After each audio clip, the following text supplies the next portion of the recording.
Concerning the Institut du Monde Arabe, I was wondering whether you view it as a symbol of what maybe can be the future of housing and modern buildings, or whether it's a symbol of failure of maybe of integrating technology with infrastructure.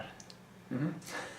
Yeah, I mean, I think what's made this building really fascinating for me is the fact that it is in many ways both. I mean, that it is on one hand an incredibly ambitious and exciting vision for integrating technology in the building in a way that really transforms the experience of the building, and that is completely integral in the concept of the building, not something extraneous or added on, but really central to the architect's conception of the building.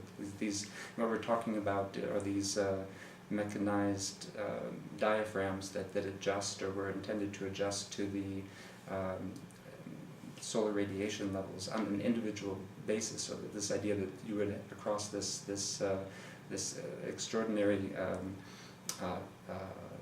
glass facade, see these diaphragms individually adjusting themselves to changing patterns of illumination. I mean, it's a beautiful concept, and at the same time, I think anyone who knows this building knows that it was on one level a failure. I mean, now when you go to the building, you see that these diaphragms are all broken. I mean, there was a failure of design, maintenance, or both that resulted in a complete mechanical failure of the system.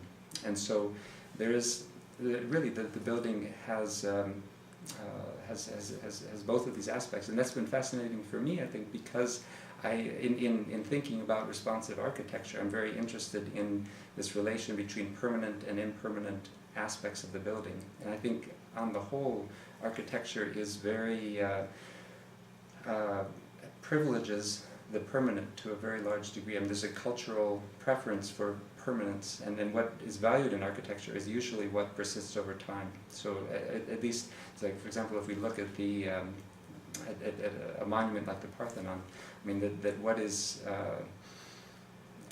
valued, or at least what has been valued at certain critical periods in architectural history, like the Renaissance and the Modernist period, is what remains is the structure, is this extraordinary formal quality, which is abstracted by the fact that what you see is just the pure stone. Whereas we know that these the statues of the pediment were elaborately painted. I mean, that all this that central to the conception for the creators of this place were the temporary aspects of the structure, the parts that really have scarcely survived to the present day.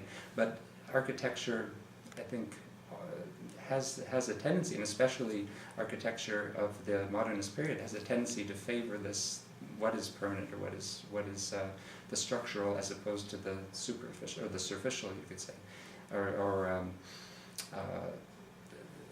the finishes, or the paint, or the furniture, or the ornament is usually seen as something superfluous. So I think what's extraordinary about this building, what's really paradigm changing about the Nouvelle building, is that he's taken something that is ornamental, clearly, that would usually be considered as a you could say a less permanent aspect of the building, just because it's a moving part. It's something that requires a great deal of maintenance. It's something that is sort of in the realm of the sort of the parts of the building, the doors, the windows, the parts that are changed frequently, but that are not considered sort of central to the conception of the building. And he's made it really a primary, sort of central to his idea for the building. So I think it's radical in that way, and very exciting, and also it makes me fascinated to know why this was allowed to fail.